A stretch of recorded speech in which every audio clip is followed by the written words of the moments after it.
U.S. and/or international guarantees, including peacekeeping forces on Israel's borders with Arab entities, have been proposed as a means to convince Israel to retreat from the historically and militarily critical and irreplaceable mountain ridges of Judea and Samaria, contending that Israel's national security would be guaranteed by the U.S. and/or international guarantees and forces on its borders in the most violently intolerant and unpredictable region in the world.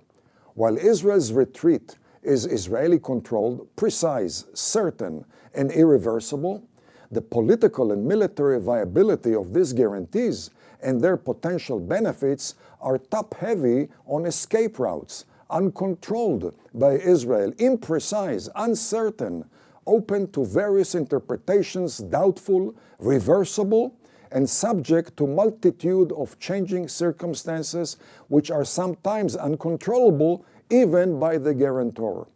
Notre Dame University professor of international relations Alan Dowdy conducted a thorough study of the role of great power guarantees in international peace agreements, concluding that the effectiveness of a guarantee depends upon the willingness of the guarantor to react to a threat and upon his ability to react with sufficient force. For instance, fear of disrupting American relations with Arab states was a factor in the 1967 U.S. decision not to force open the Red Sea, Straits of Tiran, to Israeli ships, contrary to the U.S. commitment in 1957 in return for a full Israeli withdrawal from the Sinai Peninsula.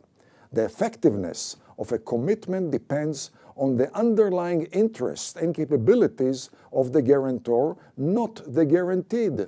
According to Professor Dowdy, great powers guarantees are generally effective only when their own dominant or strategic position is involved. In general, the credibility of their promises and commitments is continuously impaired by the inadequate power, lack of means or sustained interest, multiple and conflicting interest, changes in relative might, changes in international alignments, rapprochement between former rivals, the breakup of guaranteeing coalitions, or by changes of government in the guaranteeing state.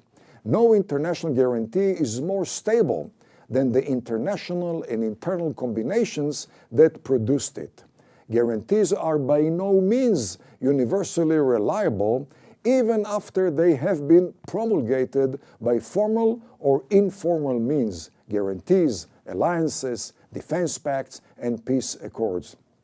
The frequency with which weak states reject offers of protection is striking and shows that guarantees are not unambiguous blessings. Professor Dowdy concludes that in the past, nations seeking to evade their commitments to support another state's independence and territorial integrity have never failed to find the means of doing so. Either commitment had changed, or the commitment was reinterpreted, or the failure of others to act was cited as excuse, or prior commitments were invoked, or failure of the guaranteed state to heed the guarantor's advice was an excuse to release the latter from its commitments, or the commitment was simply ignored. The question of who will guarantee the guarantor remains unresolved.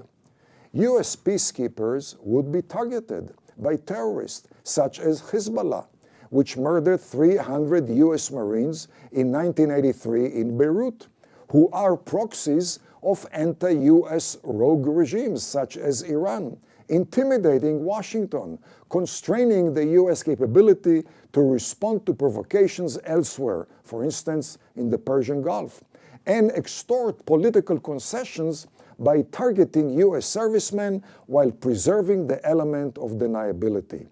Against the backdrop of the U.S. public reaction to U.S. military involvement in Iraq, Afghanistan, Somalia, and Lebanon, another peacekeeping undertaking would not be politically, militarily sustainable, leading to a prompt withdrawal in response to casualties and/or hostage-taking. A U.S. peacekeeping force on Israel's borders would inadvertently shield terrorists by constraining Israel's capabilities to preempt and react to Arab terrorism and aggression. It would also deny the U.S. the benefits of Israel's military operations, which are not coordinated with the U.S., such as the bombing of Iraq's nuclear reactor in 1981, which spared the U.S. a nuclear confrontation in 1991. The stationing of U.S. peacekeepers on Israel's borders would demolish Israel's posture of deterrence and U.S. public and congressional support of Israel, which would be transformed from a country defending itself and a strategic asset extending the strategic hand of the U.S. to an American dependent and liability relying on U.S. soldiers. Most Americans support military aid to Israel, but not sending troops to protect Israel.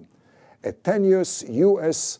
force on Israel's borders, in exchange for Israel's withdrawal from the dominant mountain ridges of Judea and Samaria, would have a short life expectancy, undermining U.S.-Israel relations, further eroding U.S. reliability and posture of deterrence, dramatically limiting Israel's power projection, which would exacerbate regional instability and injure U.S. interests, causing another setback to the cause of peace. U.S.-Israel defense cooperation should be driven by the enhancement of the mutually beneficial win-win two-way street ties, not by reintroduction of the one-way street relations, which would burden the U.S. and increase the dependency of Israel upon the U.S.